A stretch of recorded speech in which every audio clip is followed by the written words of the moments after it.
I love, he's a great performer, and I'm a performer too, but I don't play music, and I always get a little jealous of musicians, because they can always do that thing, like, ladies, and they'll go, yay! I can't do that in my act. Like, if I'm up here in the middle of a joke, and I'm like, let me hear the ladies! They're gonna want to just leave the room. Like, that's not the best way to perform.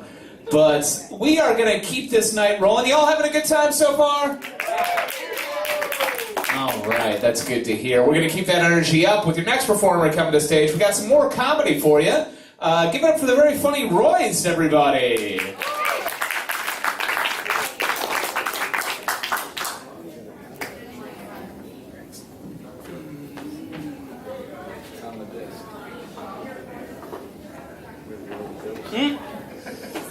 Hi, my name is Royce. I'm also known as Royce by choice. How'd you guys get these front row seats? You know, someone in the management here or something? You know, the musicians are really great, and I come here each Thursday night and listen to them, and I have a problem. I can't figure out who the serious ones are. You know, or the ones who are just playing to make girls scream at them. But they're serious. So I figured out a test. And the test is this. I'll put the musician in front of the bathroom door with a woman in the bathtub singing. And if he puts his ear to the keyhole, then he's a serious musician. I have had interest in archaeology, and when I moved down here, I found out that there were Indian mounds out in Indian Town.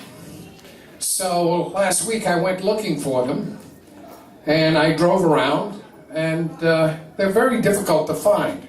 But I see this farmer standing in the middle of a field. He was an old cracker, and I drove up, and I said, "Excuse me." He said, "Shh." I said, "Why? What are you doing?" He said, "I'm trying to get a Pulitzer." I said, "A Pulitzer?" He said, "Yeah, I read in the newspaper that that they give out Pulitzers to men who were I forgot the joke. They hand out Pulitzers. They award Pulitzers to men who are outstanding in their field. Did I say that right? I'm actually an artist, and I do oil painting and in acrylics and oils. And I did this painting a couple of weeks ago of a bowl of soup with vegetables in it. Very realistic. Now, my wife is my worst critic. So I decided to call her over and take a look at it. I said, "It is so real, you can taste it." She said, "No." I said, "Just take a look at it." She took a look at it. I said, "Well, what do you think?" She says, "I think it needs a little more salt." Well. My youngest son, Joel, who lives over in St. Pete, he called me and said that he'd got this new job.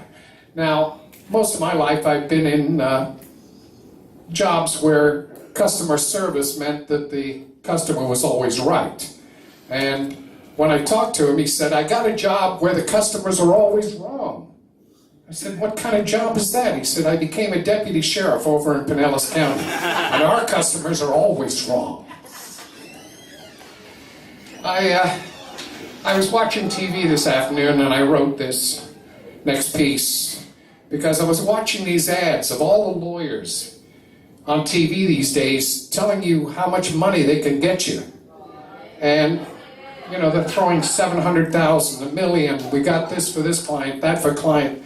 Well, I figured out how I can maybe make some money. The next time they see an accident and a guy laying in the road, I'm just going to go lay beside him.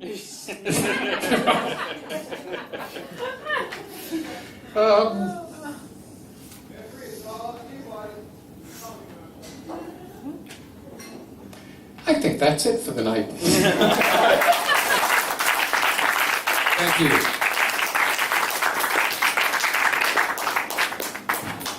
Give it up for Royce, everybody. Royce was talking about the TV lawyers. You see those commercials all the time. What always drives me a little nuts about the commercials for the local lawyers is they're always the most wooden, no personality people on the ads. Like, you ever notice that? It's like, call me and I'll win money for you. Like, aren't you guys the ones who are supposed to be speaking for a living and arguing my case? I don't know. Maybe they should sue their